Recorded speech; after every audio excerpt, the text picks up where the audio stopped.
Já falei com um bom dia com vocês. Não sei se vai chegar mais gente. Mas a gente já vai começando aí, que tem bastante coisa para falar hoje. O que eu queria que vocês já fizessem?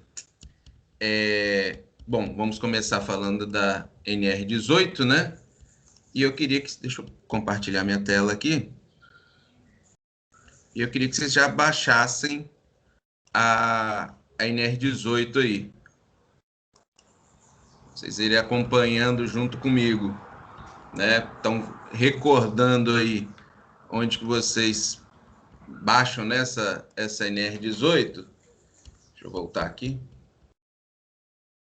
Aqui no site da INIT, né? Era Ministério do Trabalho, virou secretaria, né? Então agora eles estão chamando de uma Escola Nacional de Inspeção do Trabalho. Aqui dentro tem as normas regulamentadoras, NR atualizadas, né? Tem um banner aqui também chamando e tal, mas na falta do banner tem aqui. Bom, todas as normas, como vocês a gente já conversou, né?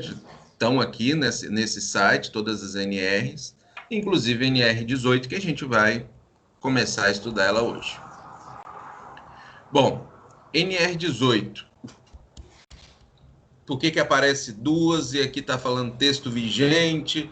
Na verdade, aqui está até um pouco desatualizado, né? Porque aqui embaixo fala que o início da vigência é 1 ano a partir da publicação, que foi em 10 de fevereiro de 2020. Então, a gente já passou de 10 de fevereiro de 2021. A NR18 que está para a gente hoje, que está valendo, é essa daqui. A gente não estudaria outra também, mesmo nesse caso. Bom, NR18, ela de cara, ela já coloca todas as portarias que ela teve alteração, né?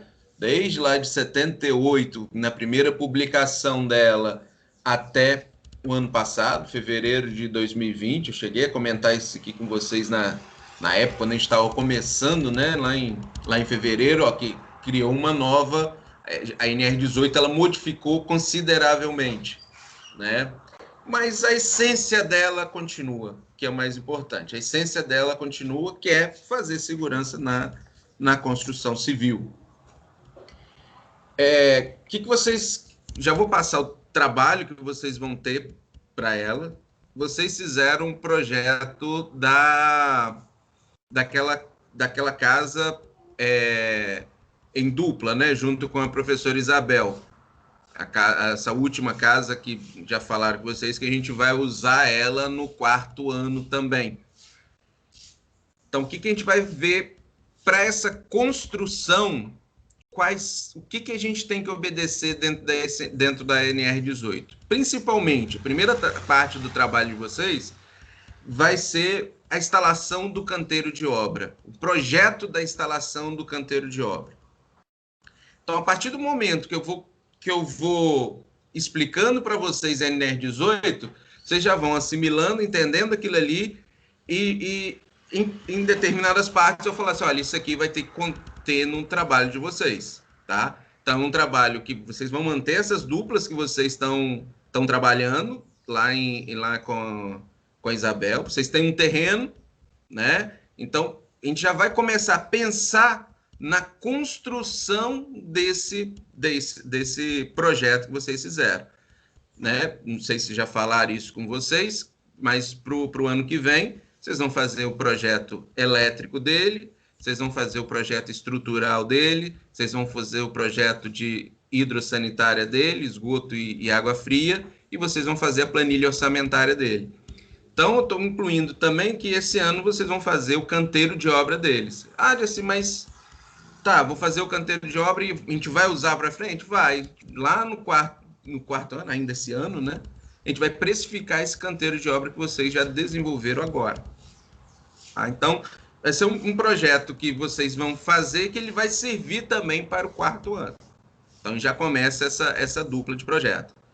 E, ao final, a gente vai fazer a nossa avaliação bom, como todas as avaliações estão sendo, mas normalmente seria também a avaliação com consulta, né, sobre NR18. E aí a gente encerra o nosso ano. Ok? Então, vamos lá. Essa NR18, então, ela não é pequenininha, né? Ela é uma NR bem grande, né? Diga-se de passagem.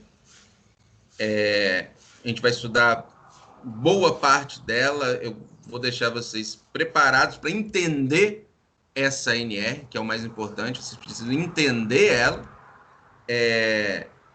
Então, espero que vocês fiquem preparados para entender essa norma. Qualquer termo que tiver, a gente pode recorrer ao glossário dela. O que é o andaime? O que é um blaster, por exemplo? Blaster é um profissional qualificado responsável pela execução do plano de fogo, encarregado de organizar, conectar, dispor e distribuir os explosivos e acessórios empregados no desmonte de rocha. Opa, então tudo bem. Lá na NR, lá em cima, ela vai falar do blaster, a gente vai entender o que é o blaster, ou procurar pesquisar o que é esse, o que é o blaster mesmo, né? Aonde que ele se encaixa aí dentro do que NR18 está falando. Então, é uma NR grande. Basicamente, ela tem esses... Deixa eu até puxar aqui a aula que fica maior.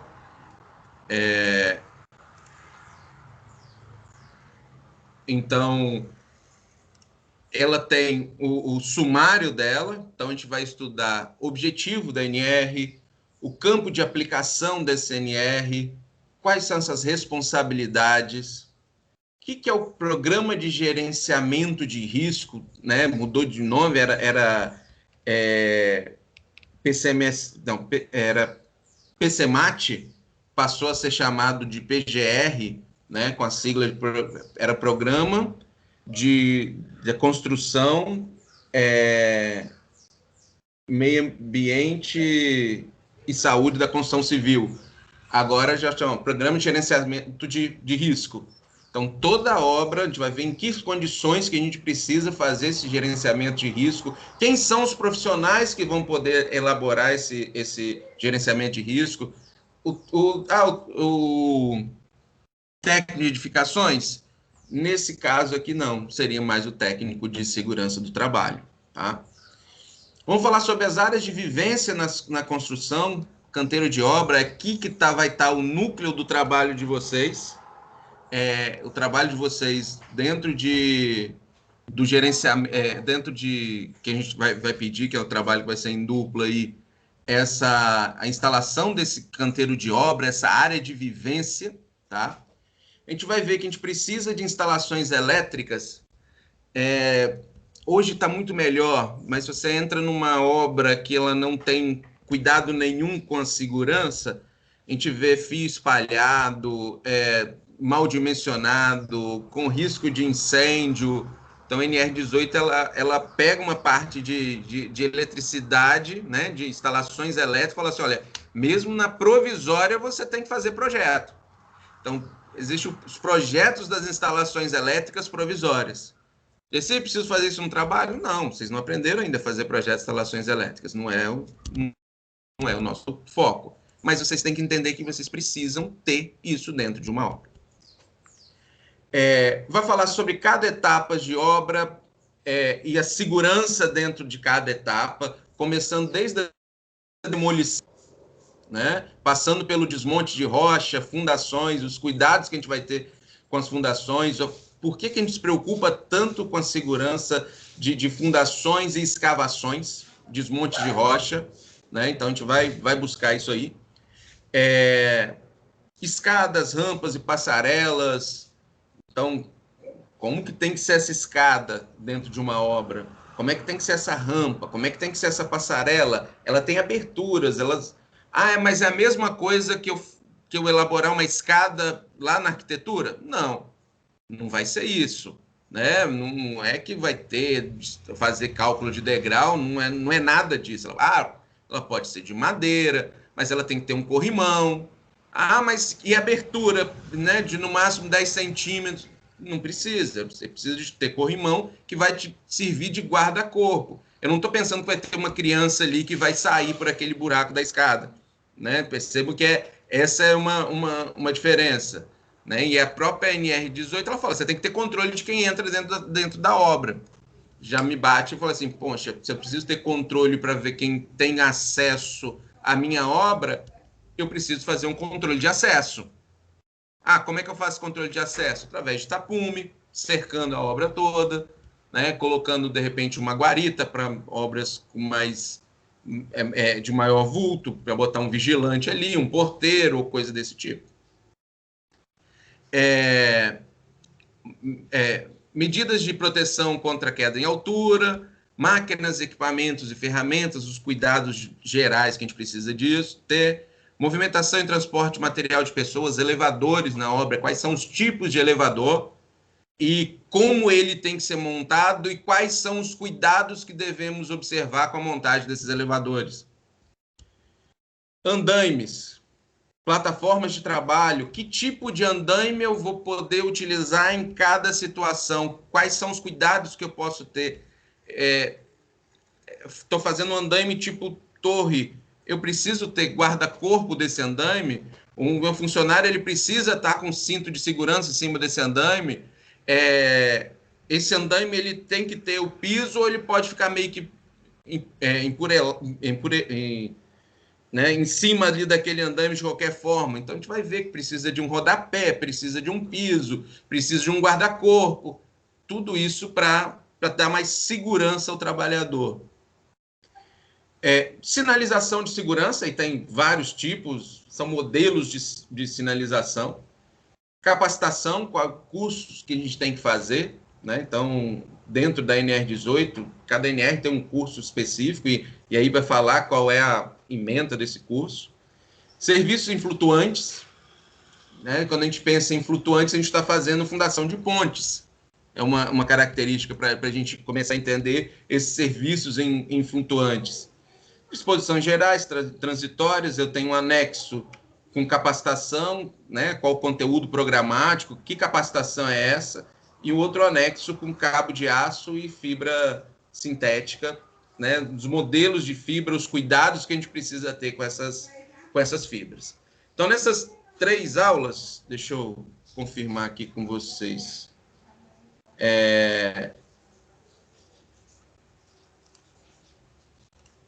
Nessas 3 aulas, que é a aula de hoje, aula da semana que vem e da outra semana, nessas 3 próximas aulas, a gente vai estudar toda a parte de NR18.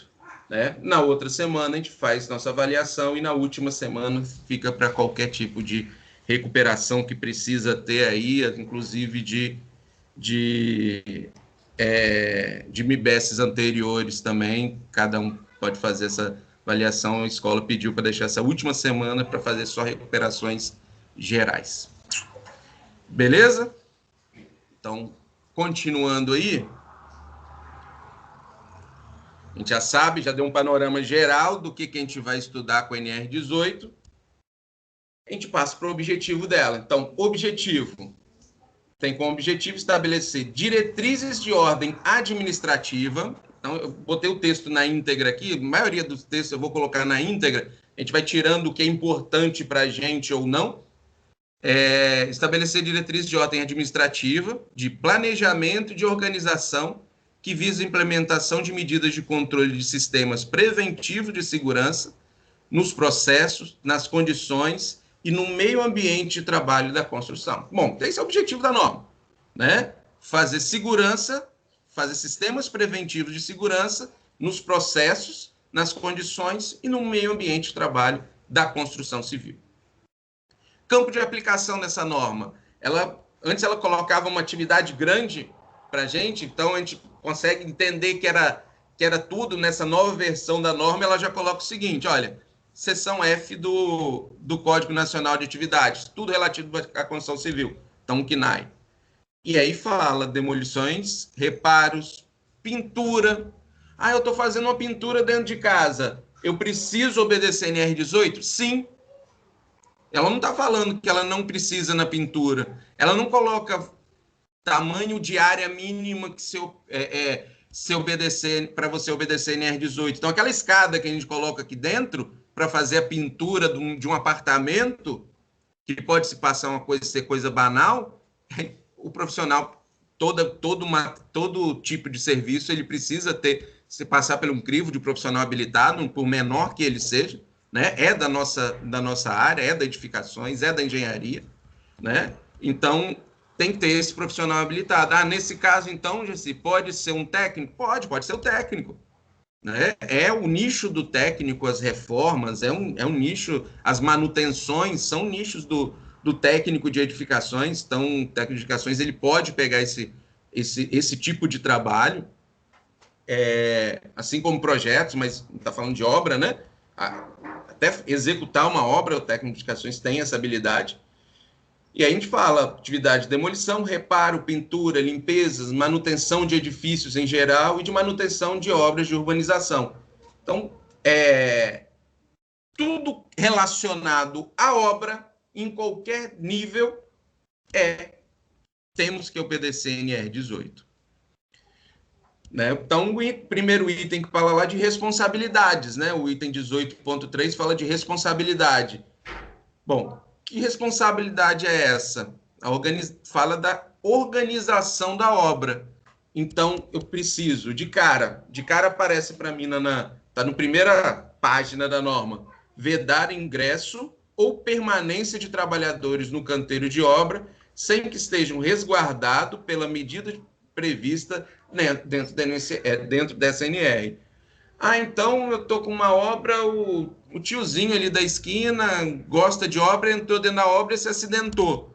É responsabilidade da empresa, né? Por quê? Porque ela não vedou o ingresso, não só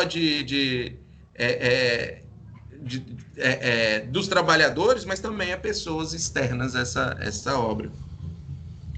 Fazer a comunicação prévia de obras em sistemas informatizados da Subsecretaria de Inspeção no Trabalho, antes do início da atividade, de acordo com a legislação vigente. Então, antes de eu começar a minha obra, eu tenho que fazer uma comunicação prévia para a Subsecretaria de Inspeção do Trabalho, mostrando quais são as características, que tipo de obra eu vou ter, quantos funcionários, desse tipo de coisa. Falamos do programa, né? Então, ele aparece aí, ó, Programa de Gerenciamento de Risco. Então, a PGR. O PGR está falando tal coisa. O PGR é uma sigla que vai entrar cada vez mais dentro quando a gente fala de execução de obra, né? Então, são obrigatórios a elaboração e implantação no PGR, nos canteiros de obra, contendo os riscos ocupacionais e suas respectivas medidas de prevenção. Então, o PGR deve ser elaborado por profissional legalmente habilitado em segurança do trabalho. Então, aqui ele já fecha. E implementado sob responsabilidade da organização. Então, é o profissional de segurança do trabalho que vai fazer o PGR. Né? Algumas respostas para a gente já começam a ser colocadas. Em canteiro de obras, com até 7 metros de altura e com no máximo 10 trabalhadores, o programa de gerenciamento de risco pode ser elaborado por profissional qualificado em segurança do trabalho e implementado sob responsabilidade da organização. Mas espera aí. Em canteiro de obra com até 7 metros de altura e com no máximo 10 trabalhadores. Então, esse é o limite. Então, abaixo disso, eu não preciso fazer o PGR, tá? Então, menos de 10 trabalhadores na obra, eu não preciso fazer o PGR. Então, já me dá um norte. O 10 pode ser um número mágico ali para eu não ter um custo adicional. Né? A gente tem que pensar nisso.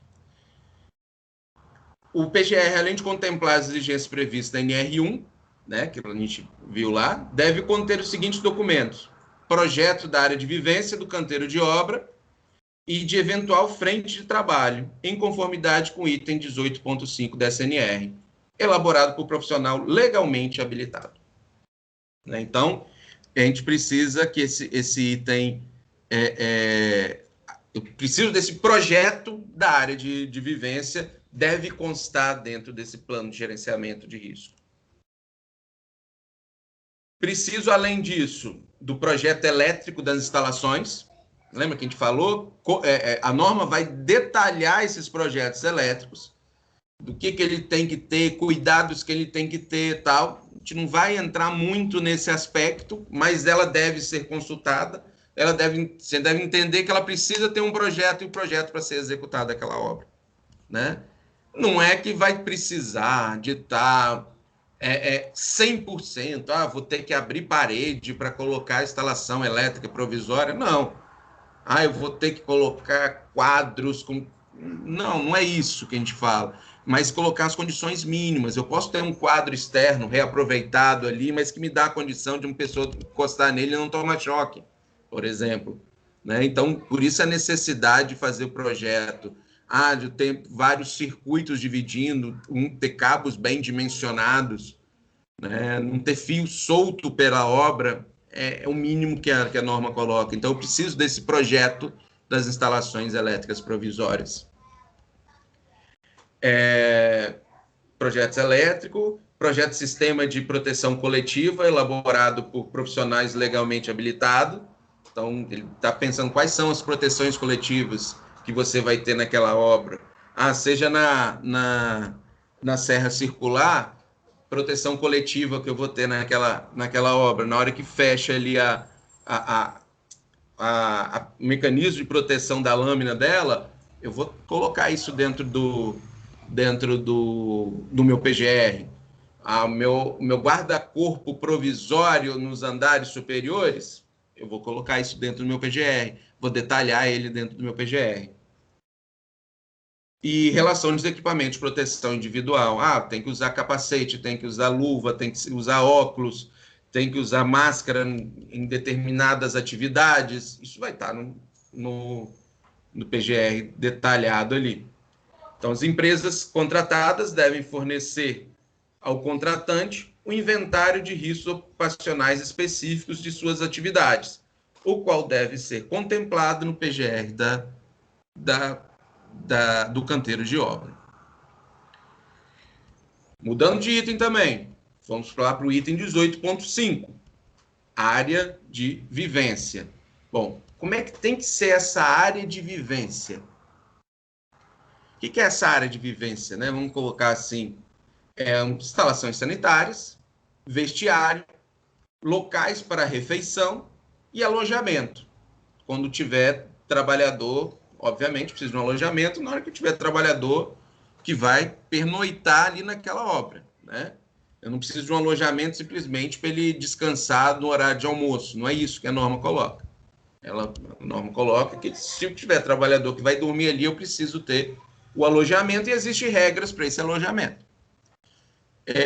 Então, essas áreas de vivência devem ser projetadas de forma a fornecer aos trabalhadores condições mínimas de segurança, de conforto e de privacidade, e devem ser mantidas em perfeito estado de conservação, higiene e limpeza,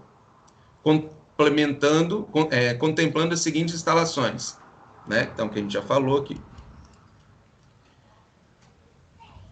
Aparece um monte de coisa escrita, a gente vai tirar aqui do que é colocado. Então, a norma agora, ela puxa a NR24, né? No item 18.5.2, ela puxa a NR24, que é o quê? Condições sanitárias de conforto locais de trabalho. Então, são instalações de vivência, deve atender o que fala a NR24. Então, aquelas medidas, qual o tamanho, qual a área do meu... Então, eu tenho medida exata ali do vaso sanitário, eu tenho medida exata ali do chuveiro, se vai ter água quente, se não vai ter água quente, eu vou ter medidas de mictório, eu vou ter medidas de lavatório, né? Então, eu vou buscar essas medidas dentro da NR18. Então, as instalações sanitárias devem ser construídas eu preciso ter, no mínimo nelas, nas instalações sanitárias, banheiros, lavatório, bacia sanitária, vaso sanitário, né? Sifonado, então, dotada de assento com tampa, então eu tenho que ter a bacia sanitária com tampa, mictório, isso tudo aqui na proporção de 1 para cada 20 trabalhadores. Então, eu tenho 20 trabalhadores na obra, eu preciso ter pelo menos um lavatório, um vaso sanitário com um assento e um mictório. Então, essa é a condição mínima que eu vou ter para 20 trabalhadores. Bem como para cada 20 trabalhadores. Ou fração, né? Então, se eu tenho 25 trabalhadores, vamos botar assim. Então, eu já preciso de quê? 2 lavatórios, 2 bacias sanitárias, assento, mictório. Tá? Bem como chuveiro, aí já é um para cada 10 trabalhadores. Então, se eu tenho se eu tenho 20 trabalhadores, eu preciso de um lavatório, uma bacia sanitária, um mictório e 2 chuveiros. Se eu tenho 20 trabalhadores, 25 trabalhadores, então eu preciso de 2 lavatórios, duas bacias sanitárias, 2 mictórios e 1, 2, 3 chuveiros. Essa é a conta. Ok? Bom, é obrigatório quando o caso exigir, né? Que é aquela coisa, eu tenho ou não tenho trabalhador que vai ficar dormindo na obra, pernoitando na obra. Né? Então, é obrigatório, quando o caso exigir, a instalação de alojamento no canteiro de obra ou fora dele. Não, eu paguei aqui, a empresa está contratando os trabalhadores, né? Eu não tenho mão de obra local, vamos imaginar assim, é uma mão de obra específica, e eu vou alugar uma casa para aqueles trabalhadores ficarem lá naquela casa. Eu tenho que dar condições naquela casa, eu tenho que botar cama, eu tenho que mobiliar, no mínimo com cama, local para fazer refeição, coisas desse tipo.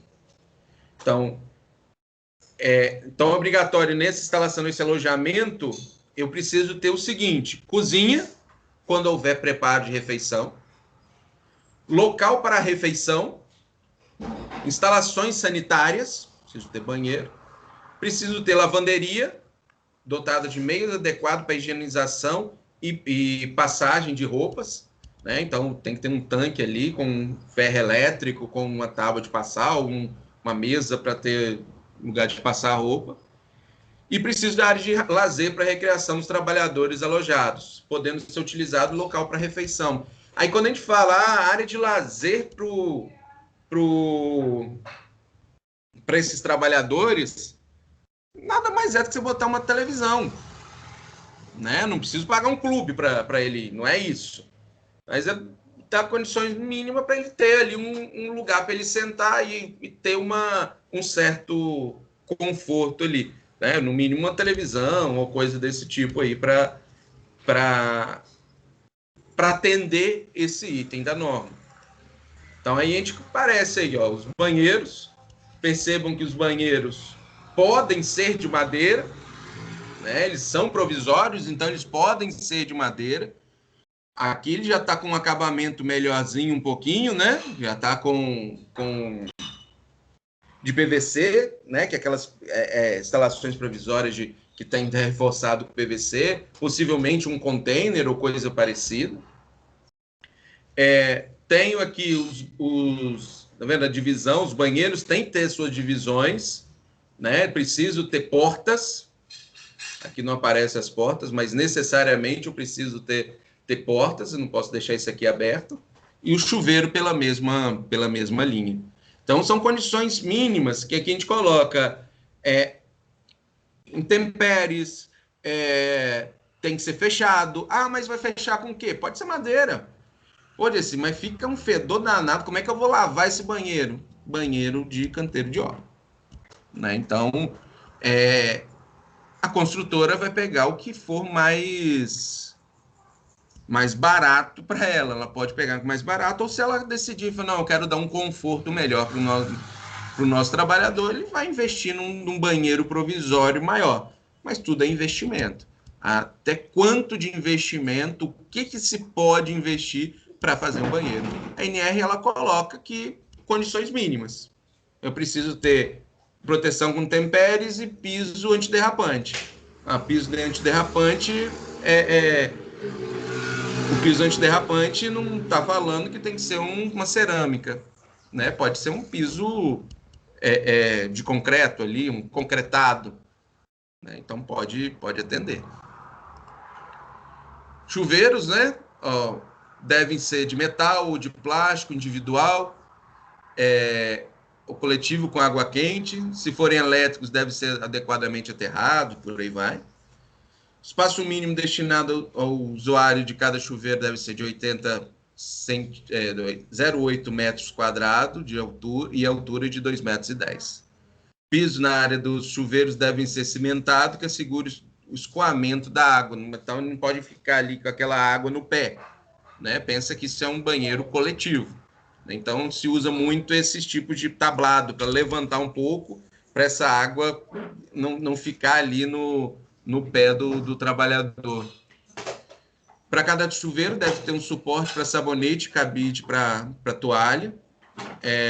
O revestimento do piso deve ser antiderrapante, provido de estrados, sem lasca de madeira ou coisa desse tipo. Então, são condições mínimas, tá? Não são condições das mais complexas na montagem do canteiro de obra. O canteiro de obra deve ter também, ele deve estar no máximo deslocado 150 metros do posto de trabalho. Então, eu tenho banheiros sanitários, né? O meu canteiro de obra, distante 150 metros do local da obra. Então, a gente tem que estar sempre de olho nisso. Principalmente instalações sanitárias mais próximas. Às vezes, dependendo do tipo de canteiro, do tamanho da obra, eu preciso fazer o canteiro de obra e colocar alguns banheiros, e aí eu vou para o lado do banheiro químico, ou, dependendo do vulto da obra, faço banheiros mais setorizados em torno da obra, né? Então, em toda a obra eu faço banheiros mais separados. Fala que é obrigado a utilização. Aí você vai me perguntar, mas assim, como é que entra naquela conta, então, de 1 para cada 20, aí eu vou colocar 2 banheiros? Sim, porque eu vou estar buscando ali os 150 metros. Não consegui botar aquele banheiro 150 metros, aí eu vou falar, né? Na verdade, essa obra ela é muito mais do que 20 funcionários, né? Então, ela vai ser uma obra muito maior. Meu banheiro do canteiro de obra vai ser muito maior também. E aí eu tenho um outro ponto, é produtividade. Quanto mais perto eu tiver o banheiro da obra, melhor.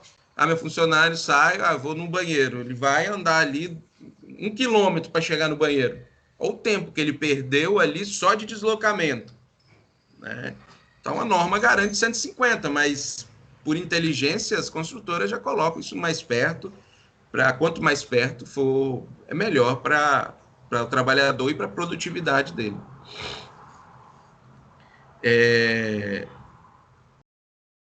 Vamos lá. É obrigatório o fornecimento de água potável, filtrada e fresca, né? Então, para os trabalhadores. Então, preciso ter bebedouro. Uma unidade para cada 25 trabalhadores. Então, aquele número de 20, 10 para chuveiro, para vaso sanitário. Agora aparece o 25 também, que para bebedouro. Então, é obrigado fornecimento de água potável, filtrada e fresca, então não é água de torneira, né? Para trabalhadores do canteiro de obra, na frente de trabalho, nos alojamentos, por meio de bebedouro ou outro dispositivo equivalente na porção de um para cada 25 trabalhadores. Né? E não pode ter aquele copinho. Você vai na obra, a coisa mais comum tem, graças a Deus, já vem caindo, né? Mas antigamente você tinha muitos copinhos ali do lado do bebedouro, um copinho. Copinho comunitário, né? Isso não é bom para ninguém para usar esse tipo de estratégia, mas já foi muito utilizado. Fornecimento de água potável deve ser garantido de forma que do posto de trabalho ao bebedouro ou ao dispositivo equivalente não haja deslocamento superior a 100 metros. Né? Então, 150 metros aqui, 100 metros aqui. Né? Então, banheiro 150 metros, bebedouros 100 metros, ou está a 15 metros de altura, no caso de obras horizontalizadas, verticalizadas, né? Então, obras altas, eu não posso ter a obra lá em cima e o bebedouro não ter nos andares intermediários aí. Preciso ter. Posso ter, para resolver esse problema, aquelas garrafas térmicas de água, né? Que isso é muito comum utilizar, garrafas térmicas de água. Eu dou para cada grupo de trabalhadores, eles vão conseguir, não precisa montar esse bebedouro, que eu tenho que montar a parte de água e esgoto para esse. Água, esgoto e eletricidade desse equipamento. Então, eles ainda utilizam muito essas garrafas térmicas para as equipes. É usual ainda. Empresas maiores já colocam um bebedouro, já dão mais tranquilidade para o trabalhador, menos coisa para ele carregar. Frentes de trabalho devem ser disponibilizados as instalações sanitárias, né? Com tampa e lavatório para cada 20. Banheiro com tratamento químico pode ser também uma solução, que a gente falou, às vezes os banheiros que vão ficar mais próximos, tem um banheiro central ali, que é na hora de, junto com o vestiário, na hora das refeições, na hora de ir embora, tá? Os trabalhadores vão passar ali para tomar banho, fazer as necessidades, trocar roupa e ir embora, ou na hora que está chegando, o inverso também. E durante o tempo de trabalho, eu vou ter banheiros espalhados, e aí pode ser, a gente tem que fazer conta, a gente pode utilizar aí os banheiros químicos, né, para cada situação. Local para refeição dos trabalhadores, observadas as condições mínimas de conforto e higiene, com a devida proteção. Eu preciso, então, um local de refeição que ele vai ser protegido de sol e chuva. Jesse, mas não falou de piso, não falou de se tem que ter ar-condicionado, não tem. Não, sol e chuva. Mas se eu colocar aquelas telhas de fibrocimento que não vai esquentar demais, mas você pode usar. Se eu colocar uma lona, pode colocar. Você está tampando sol e chuva? Você está atendendo a norma. Né? Percebam que o que eu quero dizer com isso? A norma ela exige que tenha, mas ela é flexível naquele material que você vai usar. Tá? Então, ela é flexível nesse material que você vai usar. O atendimento ao disposto nesse item poderá ocorrer mediante convênio formal com estabelecimentos nas proximidades do local de trabalho, desde que preservada a segurança, higiene e conforto e garantido o transporte de todos os trabalhadores até o referido local, quando o caso exigido. Né? Então, eu posso ter outro local, não, ali eu tenho um campo perto ali, eu tenho um estádio perto, um estádio pequeno, né? Aqueles campos de várzea, e lá tem um vestiário, eu posso usar isso aí? Posso fazer um convênio, estou fazendo uma obra aqui do lado, estou usando esse vestiário ali daquela obra. São condições que podem ocorrer, não vai ser na maioria das vezes, na minoria até, mas que vai baixar consideravelmente o custo. A gente vai ver no ano que vem não, o bimestre que vem, que vai lá em planejamento de obra, a gente vai ver que a gente vai perdendo aí é caro, um banheiro desse aí fica em torno aí de R$8.000, R$10.000, dependendo do tamanho dele, quantos vasos, né? Então, dependendo do tipo de obra, do tamanho de obra, ele fica até meio que inviável fazer isso, mas ela é para qualquer obra. Né? Para qualquer obra, eu preciso de dar essa segurança ao trabalhador. A gente vai lá fazer um trabalho, vou construir um muro em volta, eu tenho que botar pelo menos um banheiro químico ali para aquele funcionário. E já não vou atender a parte de vestiário e chuveiro, né? Mas, poxa, é uma construção de um muro. Ah, vou tentar fazer um convênio ali com um bar do lado, alguma coisa assim, que dê essa possibilidade, né? Então, são alternativas que a gente pode ter. Beleza até aí? Entendido? Dá um ok para mim aí, vocês não estou falando sozinho.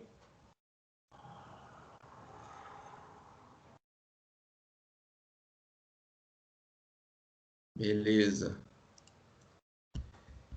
18.6, instalações elétricas.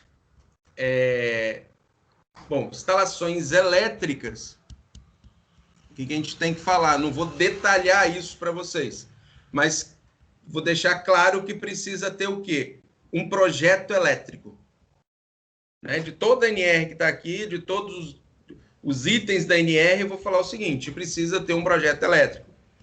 E eu vou falar o que não pode ter. Né? Ele deve ser disposto, condutores, né? Quando a gente fala de condutores elétricos, fios elétricos.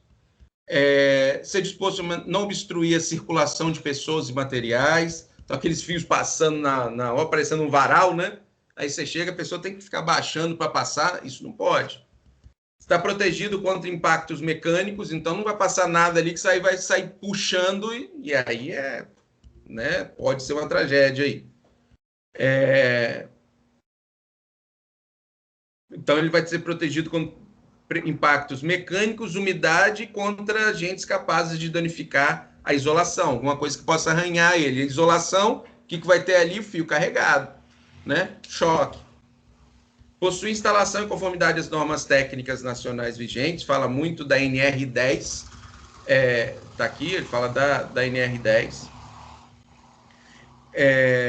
Possui isolação dupla reforçada quando destinada à alimentação de máquinas e equipamentos elétricos, móveis ou portáteis. O item 18.6.6, ele fala as conexões, as derivações, então fazer aquelas emendas, né? Eu tenho que fazer uma emenda ali, pode ter emenda? Pode, mas dentro da técnica. Não pode ser qualquer emenda. Ah, vou colar um fio no outro aqui, tá tudo certo. Tá alimentando, vai. Funciona? Funciona. Quanto tempo isso funciona e qual o risco que isso traz é que é grande incógnita. Então, precisa ter um projeto elétrico. Por isso, mas você só está onerando a obra. Sim, a parte de canteiro de obra é um custo que a gente precisa ter na obra. Então, quanto maior a obra, mais esse custo vai se diluindo do canteiro de obra. Lógico, ele aumenta ali mais 20 funcionários, bota mais um vaso sanitário, a instalação elétrica ela fica um pouco maior, mas o custo para o projeto foi um pouco só maior, então ele vai se diluindo mais com esse preço, mas é um preço alto. A gente vai entender isso no próximo bimestre, em planejamento de obra, em orçamento, quando a gente for ver o custo disso. Etapas de obra. Bom, então a gente já viu então esse trabalho para vocês desenvolver essa área de vivência dessa obra que vocês estão fazendo já tá ok. Vocês vão pegar lá da DNR 24, uns detalhes a mais que vocês vão precisar para dimensionar esse banheiro e vão tá elaborando isso. Item 18.7.1, dentro de etapas de obra, fala da demolição. É sempre um ponto complexo, tá? A demolição é sempre um ponto complexo. Imagina que eu estou demolindo uma casa. Ou eu estou o trabalhador aqui tirando parede, aí o outro vai lá e começa a tirar um pilar. Tira outro, aquilo cai na cabeça deles. Até na parte de explosão, de você dinamitar aquela obra para ela cair dentro de uma técnica, é complexo. Então, de cara, eu preciso ter um plano de demolição. Quais são as etapas para acontecer essa demolição? Então, vai ser sob responsabilidade do profissional legalmente habilitado, né? Que é o pessoal da edificações e da engenharia, né? Não é mais da segurança do trabalho aqui. Isso é da edificações e da engenharia, né? Então, ele vai contemplar os riscos ocupacionais potencialmente existentes em todas as etapas de demolição e as medidas de prevenção a serem adotadas para preservar a segurança e a saúde dos trabalhadores. Então, afastamento de trabalhador, sinalização, né? Não deixar, deixar o mínimo de pessoas necessárias ali para essa demolição, que é sempre um ponto de alto risco, né? Então, ele deve considerar linha de fornecimento de energia elétrica, água, inflamáveis líquidos, né? Se eu tenho ali uma rede de gás, né? Gasodutos, o que eu tenho ali dentro para fazer essa demolição? Substâncias tóxicas, canalizações de esgoto e de escoamento de água e outros. Então, que tipo de... O que eu tenho ali dentro? Eu preciso conhecer muito bem, eu tenho que ter esses projetos anteriores até para eu demolir. Ah, não tenho, você está demolindo que é uma construção muito velha. Então, tudo bem, eu tenho que fazer uma análise para ver quais são esses elementos que eu tenho. Né? Eu tenho energia elétrica, vou desligar lá na frente, vou desligar meu padrão de luz. Eu tenho água, eu vou cortar a água da casa. Eu vou fechar o meu registro ali, já vou eliminar de fora para dentro. Ah, eu tenho gás, eu vou cortar ali, vou fechar aquele registro ali, vou estancar para aquela edificação dali para dentro, ela ficar limpa desses elementos. Construções vizinhas, a obra, o que é importante, gente? Eu vou fazer não só demolição, tá? Qualquer construção, qualquer intervenção na construção, na edificação, eu tenho que fazer o quê? Esse plano, um plano para conhecer, inclusive, as edificações vizinhas. Eu vou ver quais são as condições do meu entorno. Será que se eu botar um explosivo ali para dinamitar um prédio, aquela casinha da dona Joaquina que está ali do lado, 500 anos atrás, ela vai suportar esse tamanho impacto? Né? Então, será que não é uma casa que já está cheia de fissura e na hora de eu demolir, o vizinho chega, minha casa começou a trincar aqui depois que você começou a demolir. Que cuidados é esse que a gente tem que ter? Né? De repente, não. Olha, eu tenho aqui, eu fiz o relatório, foi assinado de comum acordo, o senhor concorda com essas fotos? Aqui a quantidade de trinca que já tinha em sua casa, você não ganhou trinca nenhuma com essa demolição. Né? Então, esse estudo da vizinhança, né, do impacto dessa... não só das construções vizinhas, mas o impacto que isso pode trazer para os vizinhos ao redor. Às vezes eu tenho um fechamento de via, que é a via única para a chegada do morador da rua de trás. Né? Então, esse tipo de coisa tem que colocar tudo isso nesse plano de demolição, no caso que a gente está falando aqui. Tem que prever para onde vai essa remoção de material entulho, de que forma eu vou fazer isso. Vai em caçamba? Vai em caçamba estacionária? Como é que vai ser? As aberturas existentes no piso, né, como é que eu vou estar fechando essas aberturas? Por exemplo, uma caixa de elevador, fui lá e tirei esse elevador. Mesmo na demolição, tem que tomar certos cuidados para fechar isso de alguma forma, para depois ele demolir aquilo ali. As áreas para circulação de emergências, qualquer sinistro que venha a ocorrer. Disposição dos materiais retirados. Onde que vai ficar esses materiais retirados? Ah, não, vai direto para a caçamba? Não, vou botar isso no terreno do lado. Como vai ficar esse entulho, né, proveniente desse tipo de demolição? E aí eu estou falando aqui de entulho, de quantidade, mas pode ser parcial. Ah, eu estou tirando uma laje aqui da minha casa. Isso tudo tem que tomar esse cuidado com essa laje. Lógico, vai dar... As proporções vão ser muito menores, o meu plano vai ser bem sucinto, mas ele tem que existir. Disposição dos materiais retirados, propagação e controle de poeira. Então, até na escavação eu preciso ter isso, porque sobe muita poeira e isso é um impacto muito grande, né? Então, eu tenho que trazer esse impacto ambiental também. Eu tenho que estar sempre umidificando aquela atividade para não subir tanta poeira. Vai subir, mas é menos possível. E o controle de trânsito de veículos e pessoas ao redor, que a gente já havia falado. Bom, dentro de etapas de obra ainda, a gente tem escavação, fundação, desmonte de rocha. Estou falando demais? Vou passar um vídeo para vocês, depois a gente pode discutir dentro do que ele falou. Quais são os cuidados com isso? Um vídeo mais antigo, a gente vai ver que os monitores não são padrão LCD, né? Mas as obras são muito parecidas com a que a gente tem hoje ainda, né? São obras de grande vulto que ainda assim é preocupante, os cuidados ainda continuam os mesmos desde aquela época, né? É da Fundacentro esse vídeo, então lembra lá atrás quando a gente falou da história da segurança, vem a Fundacentro, né, que é o órgão de pesquisa do órgão de pesquisa do governo federal. Então esses vídeos foram produzidos numa época aí para isso. Vocês conseguem ouvir o áudio?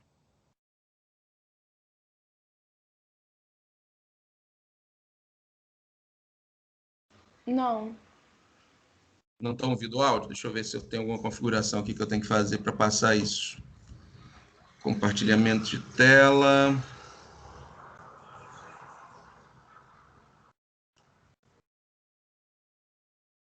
Parei de compartilhar. Deixa eu ver agora. Compartilhamento de tela. O que vai me dar? Compartilhar som do computador. Beleza. Agora vai. Foi agora? Foi. Beleza. Oi, Jota. Oi, Orlando. Tudo bom? Que imagens foram essas? Imagens de escavações. É mais uma matéria sobre os riscos em canteiros de obras? Exatamente. Só que agora eu estou fazendo uma pesquisa sobre o trabalho de escavações na indústria da construção. Ah, isso é muito importante para uma construção. É nessa fase que são feitas as fundações, não é? É um trabalho muito arriscado. Só para trabalhadores qualificados, né? É preciso haver um planejamento de escavações e seguir todas as normas de segurança. Senão já viu, né? É aí que podem ocorrer deslizamentos, não é verdade? E quase sempre com vítimas fatais, meu amigo. Deve ser perigoso fazer uma escavação dessas, né? Sim, perigoso é. Mas se for feito com acompanhamento e planejamento, o trabalho se torna seguro.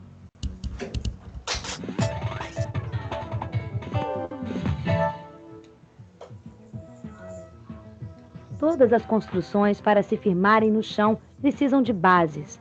As fundações são bases concretadas abaixo do nível do solo em escavações feitas apenas para este fim. Antes de se iniciar qualquer escavação, deve-se proceder à limpeza do terreno. Em muitos locais, a escavação ainda é feita manualmente, com operários utilizando pás e outras ferramentas manuais. Toda escavação deve ter suas laterais escoradas à medida que se aprofunda. O não escoramento pode levar a acidentes graves, inclusive o soterramento de trabalhadores. Os soterramentos podem ser provocados por vários motivos: o tipo de terreno, a chuva, a vibração provocada pelo trânsito vizinho, a obra, o acúmulo de material depositado nas bordas da escavação. Para evitar acidentes, todas as escavações devem ser planejadas e conduzidas por um profissional responsável.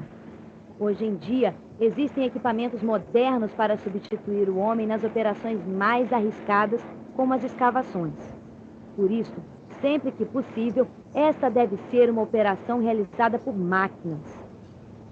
É muito importante nas escavações a observação de possíveis riscos de desmoronamento em edificações vizinhas.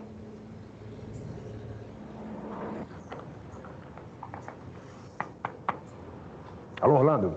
Olha só, eu estou indo para uma daquelas escavações que eu te falei. Você consegue falar com alguns trabalhadores que estão escavando? Deixa comigo, é pra já, eu vou lá agora. Pergunta para eles se eles não têm medo desse serviço.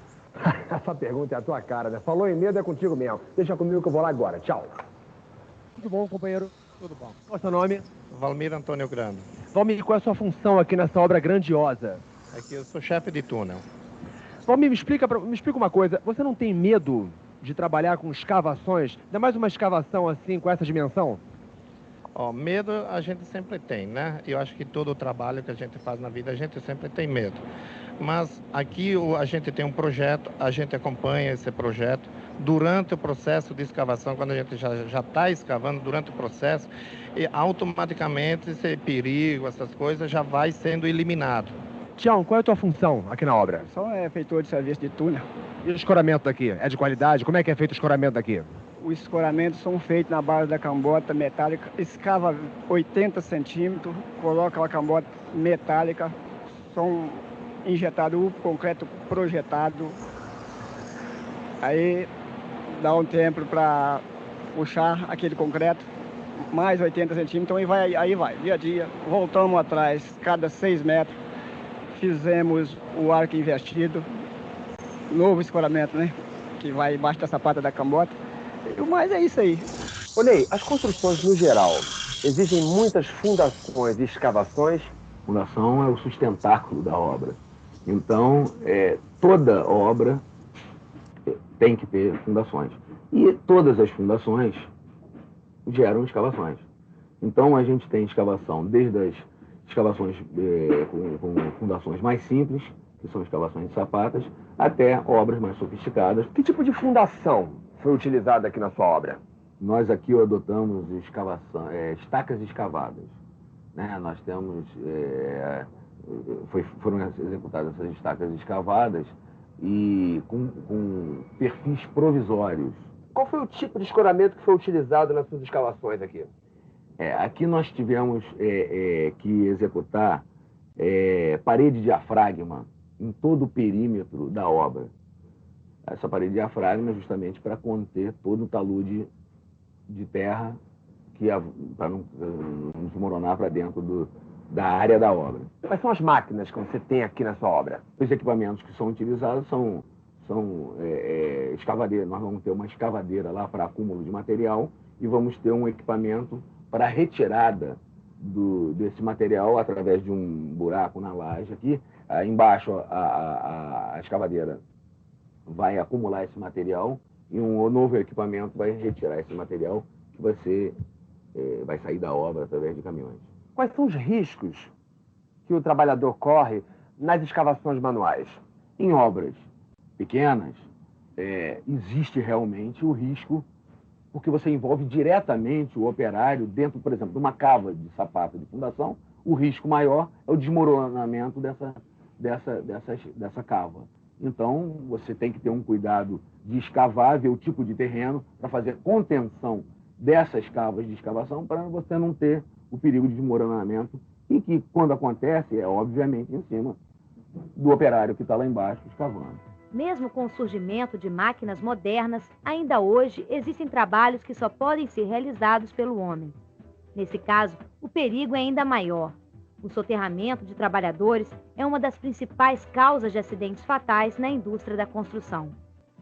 Nas escavações manual de valas ou poços, o grande risco é o desabamento das laterais sobre os trabalhadores e ainda a queda de materiais ou ferramentas sobre os que trabalham no fundo dessas obras. Todos os trabalhadores devem ser alertados sobre os sinais iniciais que indicam a possibilidade de desabamento das paredes das escavações manuais ou mecânicas. Teriam o aparecimento de trincas laterais à escavação, pequenos desabamentos nas paredes internas, pequenos desabamentos nas bordas das escavações. A gente tem o nível, a base realmente que tem que ser feita, com as profundidades adequadas, tem que fazer uma rampa na escavação a 45 graus, pelo menos, para evitar o máximo possível de desbarrancamento. Ao perceber os sinais que indiquem a possibilidade de desabamento das paredes de escavações manuais ou mecânicas, os trabalhadores devem paralisar imediatamente o serviço e comunicar ao responsável técnico, que deverá providenciar o escoramento da escavação. Para maior segurança, as empresas devem priorizar a proteção coletiva. Máquinas e equipamentos de porte pesado deverão ficar afastados das fundações. O material retirado das escavações também deverá ser mantida uma distância segura do local de trabalho. Os principais itens numa escavação e nas fundações são as proteções das valas, para que nenhuma pessoa leve um tombo ou caia, né? Ainda os avisos de velocidade máxima permitida nas pistas que circundam o terreno a ser escavado, o terreno a se fazer a fundação. E os equipamentos que são de porte pesado, então mantê-los afastados com avisos. Essa obra é uma obra onde nós temos uma fundação rasa, são sapatas ou blocos, mas é muito raso, ou seja, de altura muito pequena, altura de em torno de meio metro.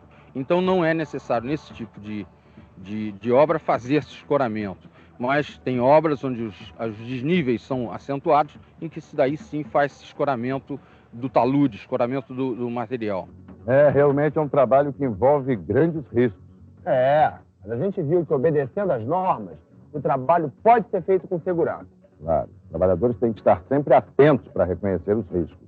Exatamente, os empregadores devem tomar todas as medidas de segurança coletiva para evitar os riscos na atividade, né? Bom o quê? Bom, como de costume, você sabe que eu preciso escrever e, para variar, você está me atrapalhando. Que tal, ó? Tá bom. Tchau, amigo. Tchau. Bom, é um vídeo, se vocês olharem, tem a sua idade, né? Não é um vídeo novo, mas ele retrata bem, assim, as necessidades que a gente tem hoje também, né? Elas são muito parecidas. Então, eu quis colocar um vídeo para a gente ter uma ideia do mundo que a gente está entrando agora dentro da norma, o que ela se preocupa, né? Então, as preocupações dela, e ela vai colocar alguns limites para certas coisas. Por exemplo, ele fala que em escavações, fundações, desmonte de rocha, serviço de escavação, aí está falando de escavação, né? Deve ser realizado e supervisionado conforme projeto elaborado por profissional legalmente habilitado. Então, preciso ter um projeto dessa segurança aí. Os locais onde são realizadas atividades de escavação, fundação, desmonte de rocha, quando houver riscos, devem ter sinalização de advertência, inclusive noturna. Então eu tenho ali um lugar que pode alguém chegar e cair ali dentro. Eu vou ter ali sinalizações para isso, eu tenho que ter advertência do risco que tem aquilo ali. Barreiras de isolamento em todo o perímetro, né? Que é fechar esse tipo de obra. De modo a impedir a entrada de veículos e pessoas não autorizadas. Então, a sinalização deve ser colocada de modo visível, em número e tamanho adequado. Então, isso é o geral para escavação, fundação e desmonte de rocha. Aí a gente entra no específico. O que ele fala sobre escavação? Especificamente sobre escavação. Toda escavação com profundidade superior a 1,25 m, somente pode ser iniciada com liberação, autorização do profissional habilitado. Então, qualquer coisa que eu for escavar com 1,25 m, eu tenho que fazer esse planejamento disso, atendendo os dispostos às normas técnicas nacionais e vigentes. Então, o projeto das escavações deve levar em conta as características do solo, as cargas atuantes, os riscos que estão expostos aos trabalhadores e as medidas de prevenção. Então, o projeto de escavação, ele vai envolver isso. Um projeto de terraplanagem. O projeto de terraplanagem é um projeto técnico, quanto vai escavar de terra e quanto vai entrar. O projeto de escavação é como vai ser feita essa escavação e quais são os cuidados que ele tem que ter. O que é comum, infelizmente? Contrata-se o projeto de terraplanagem, para saber aquela geometria, topografia, como é que é medido, como é que, né, a geometria que vai ficar aquele terreno, se eu tenho corte ou se eu tenho aterro. isso vai estar no projeto de terraplanagem, para atender os níveis ali. O que não é comum se fazer, infelizmente, é esses projetos de escavações. Obviamente, se eu estou fazendo uma escavação de túneis, que eu dei um exemplo no vídeo lá, esses vão ter que ter, não tem jeito, né? Ou se eu estou fazendo grandes galerias, eu preciso ter esse projeto de como vai ficar o escoramento disso. Ou, às vezes, o que eles fazem? Colocam o escoramento, mas não tem um projeto por trás disso, né? Isso que a gente precisa cada vez mais cobrar que tenha esse tipo de projeto. Nas escavações em costas, deve ser tomado precauções especiais para evitar o escorregamento e movimentação de grandes porções de maciço adjacente. Imagina só, eu estou escavando, colocando do lado, escavando, colocando do lado, escavando, essa que eu estou colocando do lado aqui, essa terra solta, né? Então, dependendo da altura que eu estou colocando isso aqui, para ele descer tudo e voltar, pouco custa, né? Então, eu já tenho trabalhador lá embaixo, botando tubo, alguma coisa assim. Então, eu tenho que tomar cuidado com essas pedras soltas e principalmente colocar isso para fora, né? Fazer um talude de escavação, então fazer ele escalonado até chegar, ou colocar... e aí sempre eu tenho que colocar uma faixa mínima em volta dessa escavação. Então, o item 18.7.6.2 fala do talude de escavação. Quando indicado no projeto, deve ser protegido contra efeitos da erosão interna e superficial durante a execução da obra. Então, nas bordas de escavação, devem ser mantidos uma faixa de proteção de no mínimo 1 metro, livre de cargas, bem como a manutenção de proteção para evitar a entrada de águas superficiais na cava de escavação.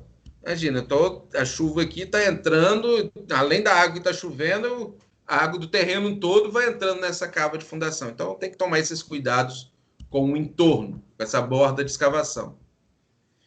Escavações com profundidade superior a 1,25 m devem ser protegidas com taludes ou escoramentos definidos em projeto. Então, lembra aquele 1,25 m para cima, eu já preciso ter projeto de escavação. Então, 1,25 m eu tenho também que escorar, ou fazer com que ele forme taludes que vão garantir a estabilidade daquela escavação. E devem dispor de escadas ou rampas colocadas próximas aos postos de trabalho, a fim de permitir, em caso de emergência, a saída rápida dos trabalhadores. Então, eu tenho, além de fazer tudo, eu tenho que deixar rampa, escadas, para o trabalhador conseguir sair daquele buraco, né? Escavações com profundidade igual ou inferior a 1,25 m, deve-se avaliar o local existência de riscos ocupacionais e se tem necessidade de adotar medidas de prevenção de acidente. Que situação que vai ter isso? Às vezes eu estou escavando um solo muito mole, em que meio metro ele já começa a escorregar. Imagina com 1,25 m. Então, eu já tenho que criar mecanismo de proteção ali, para quem for trabalhar ali, na hora que eu escavar, eu já vim tampando, mesmo com 1,25 m. Percebam que no 1,25 m ele é obrigado a colocar o mecanismo. Abaixo de 1,25 m é para a equipe técnica tomar uma decisão, se precisa ou não. Às vezes eu tenho um solo muito firme, que eu vou escavar ali 1,25 m, eu tenho certeza que aquilo ali vai ficar ok, né? Então, é o momento da decisão técnica do que vai ser naquela situação.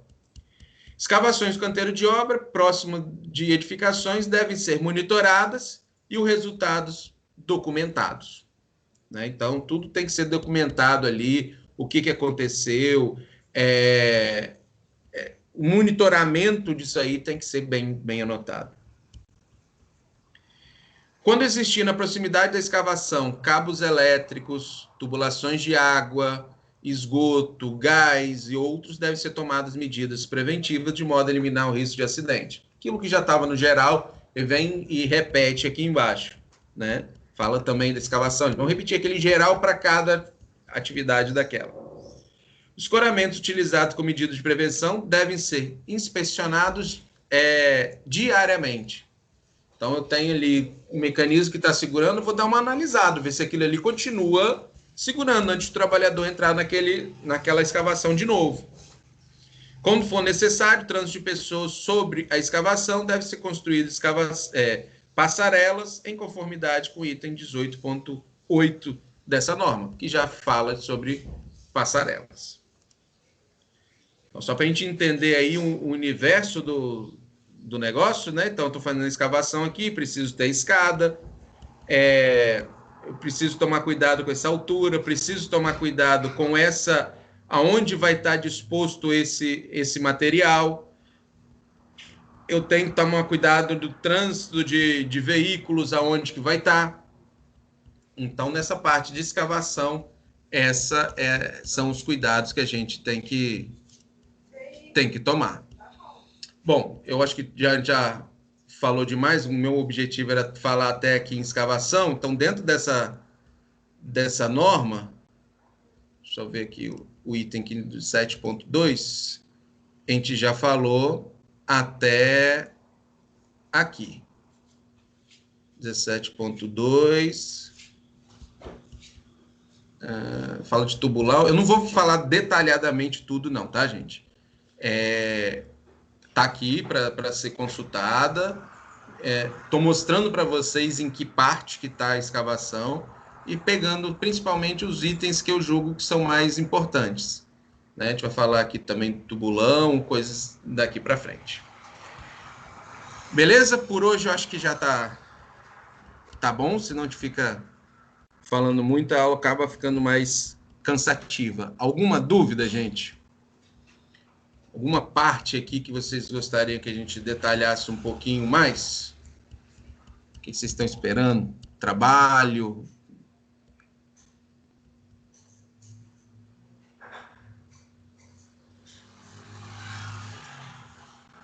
Tudo ok, então?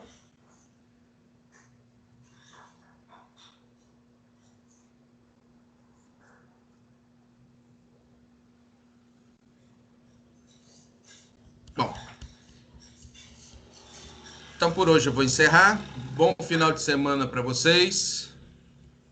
Já comecem a pensar nesse trabalho, já pega o projeto de vocês, juntem as duplas. Eu queria que vocês me mandassem depois quais são as duplas que vocês estão fazendo esse trabalho lá com a Isabel, me mandassem para eu cadastrar para vocês quando vai ser a entrega disso aí. A entrega pode ser na penúltima semana ali para entrega desse trabalho. Penúltima semana antes da gente fechar, na mesma semana que a gente vai ter a prova, vocês postam o que tem que postar, mas depois postar antes, vai estar aberto para postar antes também. Beleza? Então tá bom. Bom final de semana para vocês. Cuidem-se e cuidado. Abraço.